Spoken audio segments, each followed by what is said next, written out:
doon tayo mapisto. Galing. Oh, step. No? Step ulit.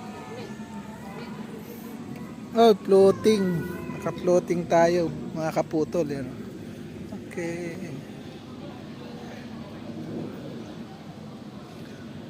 Alvarez Park Cafe.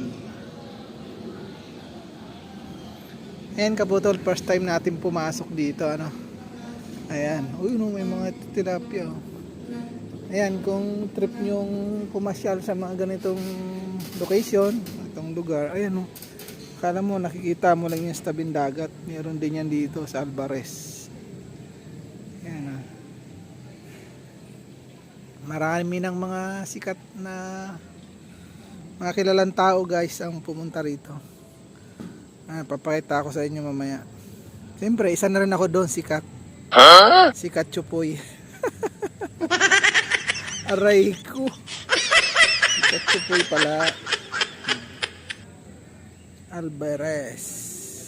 Dito lang ito sa Valenzuela guys. Yan yung kung mapapansin nyo, ano, yung Valenzuela medyo parang marami silang mga katubigan. Yan guys, oh. Hindi ko lang alam kung 1/4 na rin siguro ng Valenzuela eh. Ang tubig. Kaya ginawa na rin nila itong pasyalan. At the same time kainan na rin mga kaputol. Yan. Kaya kung may time kayo, punta kayo dito.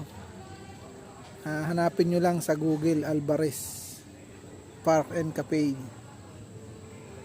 Kung meron kayong mga special occasion, birthday, binyag, yan.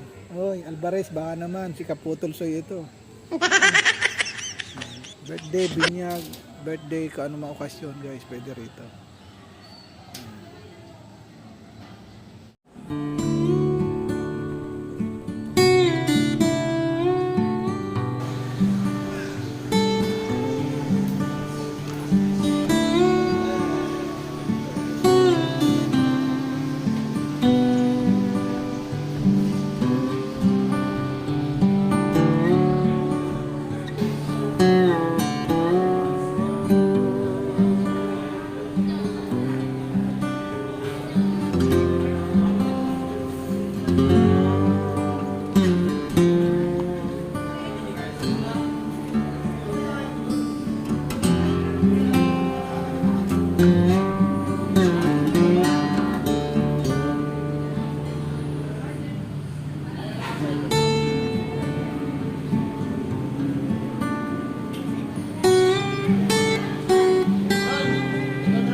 Ang lalaki ng mga kuy. Oh.